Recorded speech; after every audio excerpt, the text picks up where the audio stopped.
Well, hello, everybody. This is Barry Odell with the Mammoth Spring Church of Christ YouTube channel. It is Tuesday afternoon, May 20th, 2025. Good to see everybody joining on today. Sheila, Lyle, hey, Alabama. Good to see you guys on here. If you join on the live stream, make a comment there in the live chat section. Say hello, and I'll respond. If you have a question or comment, as always, feel free to put it in the live chat, and I'll respond to that as well when I see it. We're in John chapter 9 today, and my plan is to cover the first 23 verses. Now, as we've been going through John's Gospel, I forget what week I'm on, but we've been several weeks, and I've been grabbing smaller chunks than this, but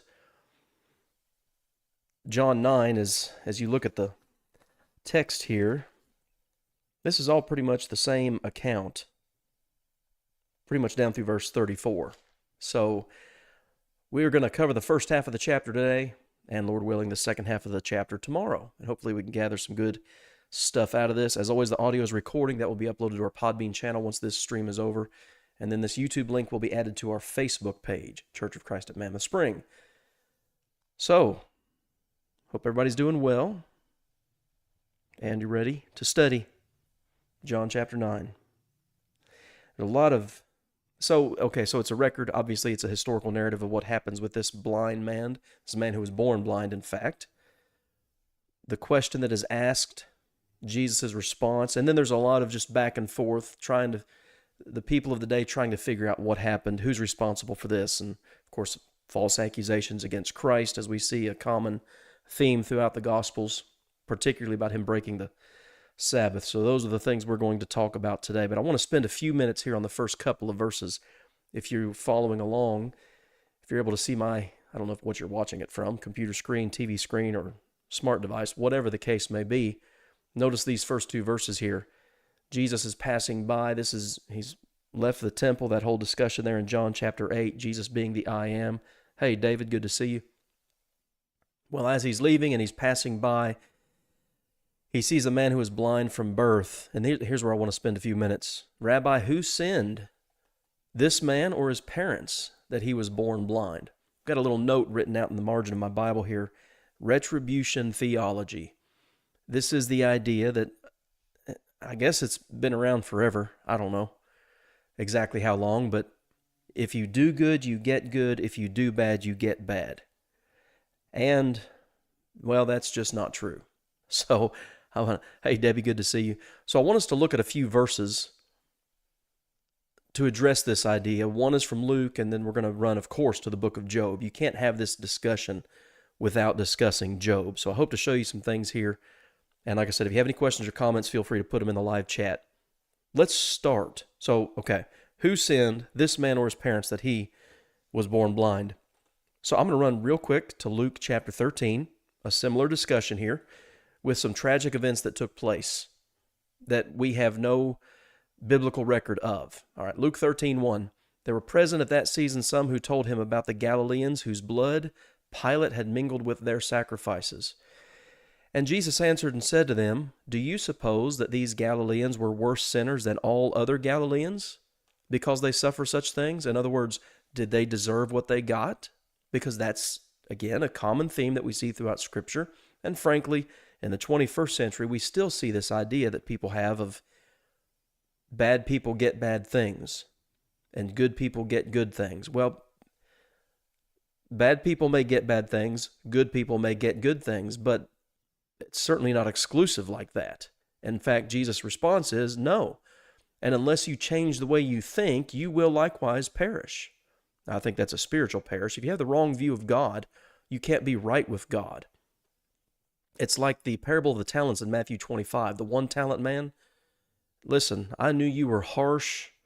What does it say? You reaped where you have not sown. Anyway, he's essentially, that one-talent man was blaming his laziness on his misconception of the master. And the master's response is, God's response is, listen, if that's the way you thought I was, then you should have tried harder.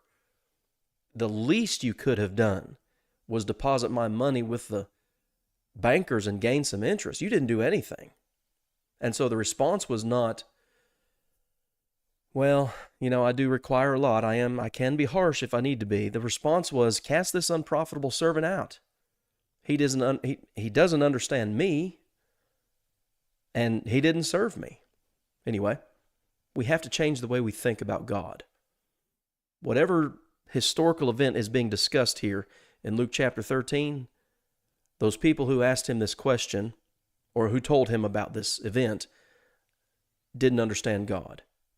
Okay, what about those 18 on whom the tower in Siloam fell and killed them? Do you think that they were worse sinners than all other men who dwelt in Jerusalem? So they brought that first issue up, those Galileans who had suffered at the hand of Pilate. He brings this one up as another example of their misunderstanding of God and their misunderstanding, I would say, of life in general. No, they weren't worse sinners. And unless you change the way you think, you're going to perish. Okay, so why do towers fall? Think about that. Why do towers fall and kill people? Maybe it's a bad foundation. Maybe the employees on the job site are not doing their job properly. There are consequences to bad decisions and bad craftsmanship. Anyway, we have to be very careful. All right, Luke 13, 1 through 5, I think is an important text to remember when we talk about what I call retribution theology. Now, I'm going to also run over real quick to Job chapter 4, and it starts in about verse 7. So looking at the heading here of Job chapter 4, okay, this is one of Job's friends, Eliphaz. He's got three friends, Eliphaz, Bildad, and Zophar. And I use that term friend very loosely with these guys. The best thing they did when they heard about Job's situation, the best thing they did was they went to his side and they sat there quietly for a week. They should have just left. That was the best thing they could have done. You don't have to say something every time something bad happens to somebody. You don't have to find the right words. The best thing you can do is just be there. Maybe if you say anything, you can say, listen, if you need to talk, if you need anything, please let me know. Other than that, keep your mouth shut. So Eliphaz, they've been there for a week. They've got to say something. So think about what Job's lost. His children, his flocks, his wealth, and essentially his wife. But here's the thing. I kind of give her a pass because she lost everything too. And she's not suffering physically like he's suffering. He lost his health. I mean, he's at the bottom of the barrel, as we say. And how do his friends help him out? Whoever perished being innocent? Or where were the upright ever cut off? What's the implication here? Job, you're not innocent and you're not upright. Everything that you've lost, the physical suffering that you're enduring, you did something to deserve all that. And he says, even as I have seen, those who plow iniquity and sow trouble reap the same. By the blast of God they perish, and by the breath of his anger they are consumed. Okay, so you and I have Job chapters 1 and 2. Job didn't. Job's wife didn't. Eliphaz, Bildad, and Zophar, they didn't. And so when you look at their speeches, which essentially, and then Elihu, the fourth friend, comes on the scene later, around Job 32 or 33, I think, but none of them know what they're talking about. Job doesn't even know what he's talking about. Yet, the scripture tells us a couple of times, he didn't sin with his tongue, nor did he charge God foolishly. He just wanted some answers. These guys are charging God foolishly. And sometimes we can be guilty of that exact same thing. Back to John chapter 9 now. Who sinned, this man or his parents, that he should be born blind? That's not how this works, okay? Think about the innocent who suffer. Think about, I'm 46, and I suppose this has been the case my entire life and long before I ever came along, the Middle East, and the constant warfare, death, mutilation that goes on. Don't you think there are a lot of innocent people that die over there? Russia and Ukraine. I guarantee a lot of children have died. What did they do wrong? Well, they didn't do anything wrong. They're just some evil people. And there are evil things happening because of evil people. We need to remember that. It's not about, when bad things happen, this is not the question to ask. Wonder what he did to deserve that. Sheila says, I have to fight my thinking, as my mother was constantly saying, when you do something wrong, God is waiting to make something happen to you. She had me terrified of God's vengeance. You know, Sheila, I've heard that same thing from other people. I heard one person say something along the lines, this is not a direct quote, but something very similar to this, of like, he's sitting in heaven with a hammer waiting for me to mess up. And it's like people have this imagery of God that he's just happily vindictive. He's excitedly waiting to smash you as soon as you mess up. Who sinned, this man or his parents? Look at Jesus' simple answer. Neither one of them. That's not how this works. Okay? For me personally, I was 10 years old when I was diagnosed with type 1 diabetes. What did I do wrong? What sin did I commit? I was a 10-year-old playing Little League baseball. My pancreas just completely shut down. I don't know. It's not how it works. And you guys, I'm sure, watching could tell the same kind of stories, maybe about yourself, maybe about someone else. Sheila says, I had him pictured on a cloud, watching and waiting. Yeah. And that's a scary God. That would be a terrifying God. Well, here's the thing, though. That's how most gods, historically speaking, the gods of mythology, that's how they were imagined.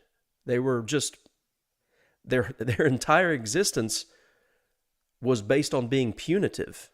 I'm going to get you for being bad. But then you find this book that in the very first chapter says, 6 or 7 times, everything that God does was good, and then it ends up being very good. That's completely opposite of the world's mindset of what a God is, what a God is like. Lyle said it's really hard to find the right words when you're around someone hurting. It is. And see, I think, Lyle, you hit on something there. I don't know that there are any right words other than, I'll pray for you. If you need me, let me know. And I've heard people say, well, that's not the right thing to say. Just do something. Well, do what? Do what? Being there. What about the song you hear quite a bit? There's an all-seeing eye watching you. Yes, I've heard that song, and that's true. Hebrews 4:13. All things are naked and open to the eyes of him to whom we must give an account. But that really has nothing to do with the retribution theology. He is watching, absolutely. Now, if you're a child of God, that's a good thing to know. I am thankful for that. But if you're in sin, well, the eyes of this is Proverbs. I'm thinking it's Proverbs 15. If somebody can find this reference, put it in the live chat here. The eyes of the Lord are in every place, beholding both the good and the evil. I want to say Proverbs 15, but anyway. Hey, Alabama says, that's why some people I know don't like Santa or the elf on the shelf.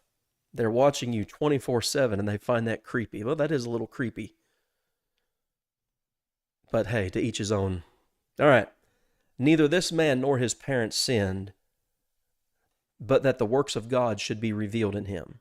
Okay, so something's going to come from this, and Jesus points it out. I must work the works of him that sent me while it is day. The night is coming when no man can work. That's the works of God that he's discussing here. And as long as I am in the world, I am the light of the world. He already said that back in John chapter 8 and verse 12. So, he says that, spits on the ground, makes clay, puts it on his eyes, go wash in the pool of Siloam. So he went and washed and came back seeing. Like I say on the title of this video, this is the 6th sign that Jesus performs. Immediate, observable, undeniable. That's the nature of biblical miracles. And so people start discussing it. We're not going to read every verse here. People start discussing what happens. This is the guy who was sitting there begging. We know him. I mean, how old? At this point, we don't know right yet, but we've seen this guy around forever. Yeah, that's him. And others said, well, no, that just looks like him. That's somebody who looks like him. And his response is, it's me. I'm the one who was healed. How are your eyes opened? I don't know. This is an interesting verse to me. John 9:11, particularly in the context of faith healers, because when a faith healer fails to do what he claims to be able to do, the blame is often placed on the one waiting for the miracle. Well, you just need more faith. This guy didn't know who Jesus was. A man called Jesus made clay and anointed my eyes and said, do this. I did it, and I received my sight. Where is he? I don't know. and not only that, I'll just go ahead and give this away. Scroll down to verse 25 in John chapter 9. This is that man speaking again. Whether he is a sinner or not, I do not know. Here's what I know. I was blind and now I see. So that's to me, this is a good text to talk about that idea of faith healing. Jesus' ability to heal was not limited by this man's, I don't even know if lack of faith is the right way to say it. It's just Jesus healed him. Was he going around looking to be healed? The text doesn't indicate that. Anyway, interesting thoughts. Who is he? I don't know. But I can see. Where is he? I don't know. All right, verse 13 here. Here we go. Pharisees, it was the Sabbath day. So you know what the charge is going to be here. You violated the Sabbath law. Verse 14. So you shall do no work, neither your servants, your animals, nothing. Work in 6 days, rest on the seventh day. We've discussed this already. Going back to John chapter 5, the man that Jesus healed on the Sabbath day, that's not work. It doesn't fall under that category. So let me do this. I'm going to go back to Luke chapter 13 and show you something from that text. It begins in verse 14. All right, what account is this? A spirit of infirmity. Okay, yeah, the woman who couldn't stand up straight. Okay, she's been this way for 18 years. Luke 13:11. And notice what happens here. He called her to him and said to her, Woman, you are loosed from your infirmity. He laid his hands on her, and immediately she was made straight and glorified God. Immediate, observable, undeniable. Okay, he said something. He said a sentence, Luke 13:12, and he touched her. Okay, look at the response here. But the ruler of the synagogue answered with indignation. He is furious because Jesus had healed on the Sabbath. What had he done? Yes, he had healed her. He uttered a sentence and he touched her. He said to the crowd, there are 6 days on which men ought to work. This is an ultimate virtue signal. I don't know if you're familiar with that phrase, but signaling to everybody around how good you are. Well, that's what this guy does here. He hollers out to everybody, there are 6 days on which men ought to work. Therefore, come and be healed on them. Sunday through Friday, come on, but not on the Sabbath day. What work had Jesus done? He said something and he touched her. I guarantee you, the ruler of the synagogue, well, I know he said something, but you can almost be guaranteed that he touched somebody. Look at Jesus' response. The Lord answered him and said, Hypocrite, does not each one of you on the Sabbath loose his ox or donkey from the stall and lead it away to water it? Yep, they sure do. So ought not this woman, being a daughter of Abraham, whom Satan has bound, think of it, for 18 years?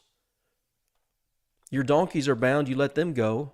She's been bound, by Satan no less, and she's been loosed from this bond on the Sabbath. And when he said these things, all his adversaries were put to shame, because you see how stupid it is, how stupid they are. I know that's not a politically correct term, but that's accurate. And all the multitude rejoiced for the glorious things that were done by him. So, back to John 9. Has anybody found that verse yet? Or anybody looking for it even? What verse was it? The eyes of the Lord are in every place, witnessing both the good and the evil. Why are we even talking about that one? Oh, David's comment, the all-seeing eye. Yeah. All right. He spit on the ground, made a little clay, put it on the guy's eyes. That's not work. The Pharisees asked again how he received his sight. He retells the story, and their response is similar to the ruler of the synagogue's response back there in Luke chapter 13. All right, so get this in your mind now. The guy's blind, born blind. Somebody says a sentence to him, puts a little dirt in his eye, and now he can see. The Pharisees. talking about Jesus, he is not from God because he doesn't keep the Sabbath. Yeah, that's what happened. Others said, and this is the reasonable side of the argument, how can a man who is a sinner do such signs? It's a good question, isn't it? That's a reasonable question.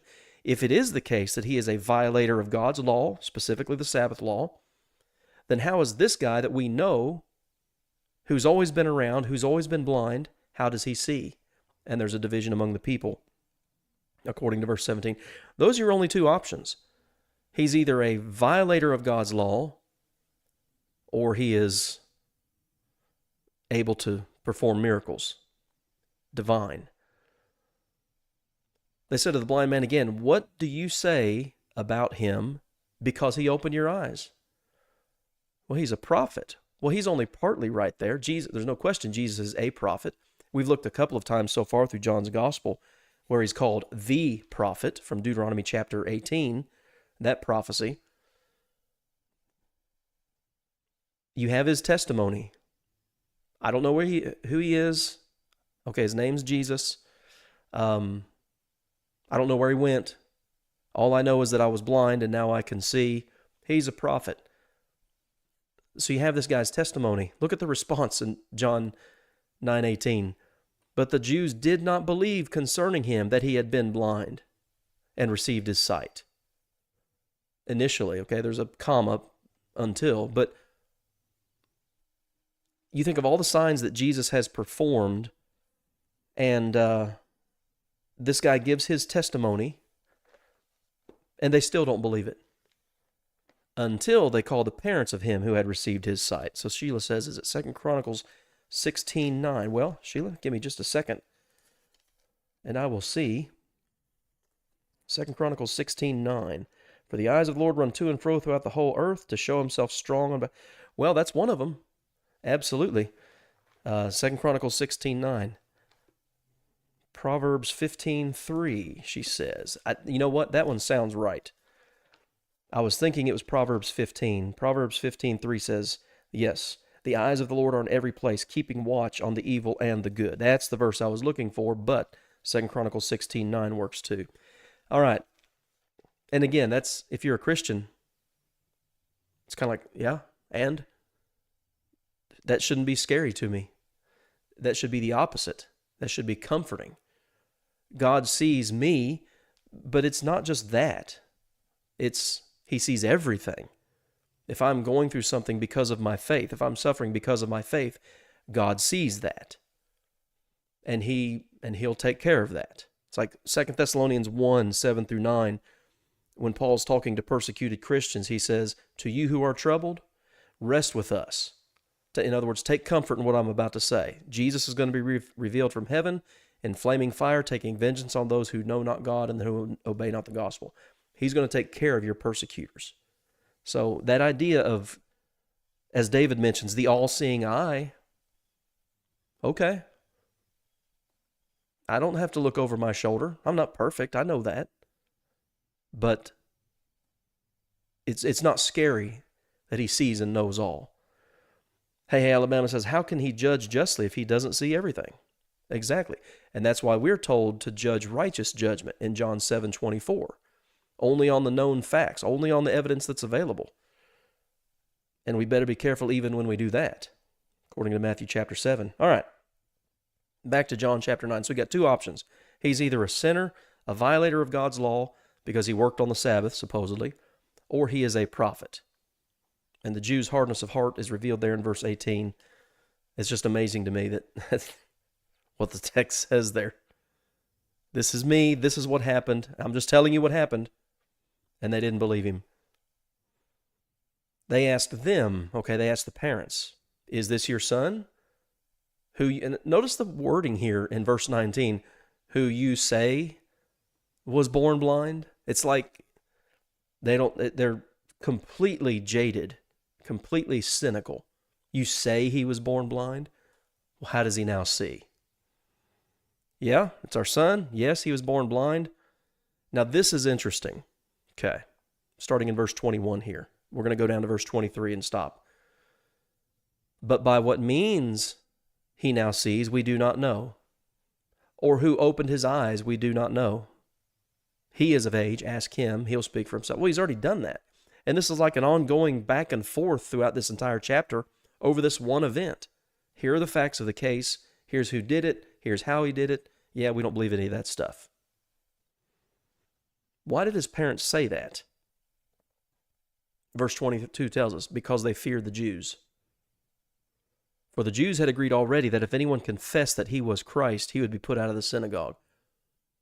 So what I infer, the inference that I make, is they did know. They said, verse 21, we don't know who opened his eyes, he's old enough, ask him. I think I'm inferring correctly. They fear the Jews. That's why they said what they said. Because if they acknowledge, yes, it was Jesus, yes, he is a prophet, yes, we believe, well, then there are what's the word I'm looking for? Social consequences. You won't be allowed back to the synagogue if you confess the Christ. And this happens a couple times in John's gospel where people believe, the evidence is there, but because of the societal pressures, they wouldn't say anything. So, this is why they said, he's old enough, go ask him. And so, we'll stop with that verse today, but notice verse 24.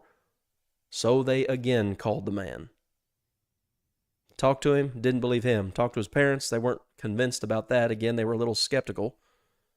Remember the question here, whom you say was born blind. I can just hear the sarcasm. Yeah, that's what you're telling us. Well, that's where this account, well, it's not where it ends, that's where we're going to end today. But to me, this particular section, verses 1 through 23, it's bracketed with two important subjects for us to have a good grasp on. Retribution theology in the first two verses, and then cowardice, verse 22 here. And that kind of brings a verse to mind. There's Revelation, let me see here, Revelation 21:8. Listen to this verse. So the King James says it a little differently. I prefer how the New King James says it because it's more accurate with our modern language. The cowardly will have their part in the lake which burns with fire and brimstone, which is the second death. Well, these people in John chapter 9, these parents were cowards. That would be a lot of pressure. There would be social consequences, but do you have faith in Christ or not? And, that's a question. What am I willing to lose on this earth to gain heaven? Jesus tells us, he who saves his life will lose it, and he who's willing to lose his life for my sake will find it. That's said a few times in the Gospels. How are we willing to continue our lives in its current, comfortable, familiar state in order to get to heaven? Or the other side, what are we willing to give up? What are we not willing to give up and go to hell for it? Something to think about, isn't it? All right, a few comments have come in here. Hello, Connie. I don't think I spoke to you earlier, Connie. Good to see you. Guess his parents didn't see Jesus heal him. That's possible. But I don't know. Let me get back here to John chapter 9. When I see this statement here in verse 22, it kind of indicates to me that they did know. They just didn't want to answer. Habakkuk 1:13, Sheila shares, says, God cannot look at evil. Is it just him being all-knowing? So that's a good question. Let me get over there to Habakkuk chapter 1. And you say verse 13. In fact, I've got some stuff in the margin of my Bible here. And something to think about. Habakkuk chapter 1 and verse 13. You are of purer eyes than to behold evil, and cannot look on wickedness. That's not saying he doesn't see it or he doesn't observe it, because look at the very next phrase.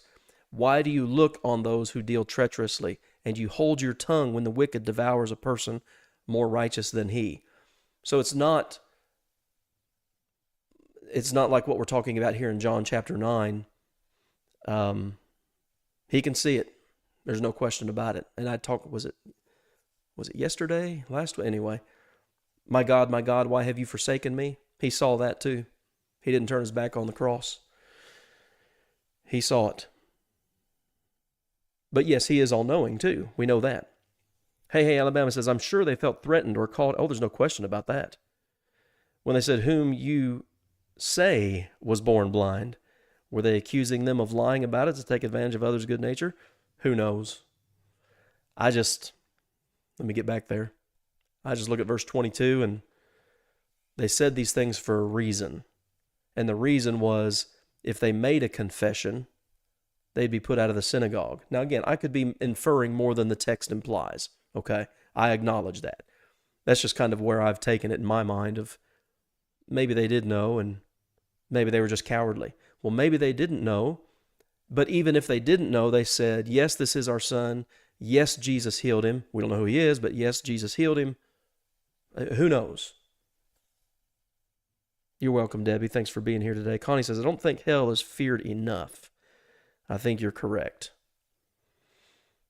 I don't think hell is feared enough, and and on the flip side of that thought, I don't think God's loved enough. This is the love of God, that we keep his commandments. What verse is that? I want to say 1 John 5, and I think it's verse 2 or 3. I'll just go with verse 2 and we'll start there. That's a good place to start. By this we know that we love the children of God, when we love God and keep his commandments. That's an amazing verse to think about.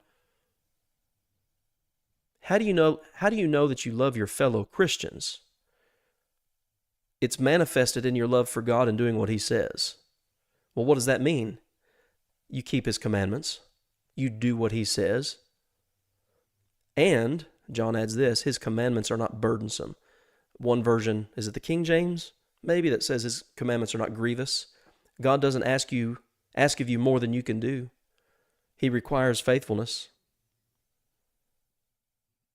Too many do not believe in heaven or hell. Yeah, that's true. Absolutely true. All right, guys. That's John 9, 1 through 23.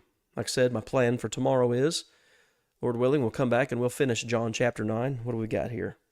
What's the total? Well, I'm back in Habakkuk. That's not going to help me any. John 9 goes down through verse 41. We can do that. We can handle that tomorrow. Sheila says, if anyone had my mom, they'll fear hell. Loving that God has taken work for me, from fear from her or God's word. Fear can do some interesting things to you, physically and mentally, and certainly spiritually. Yeah. We have to fear God, but we shouldn't fear God, if that makes sense. Fear God and keep his commandments. I shouldn't live in a state of constant terror, being petrified of God's impending wrath if I ever mess up.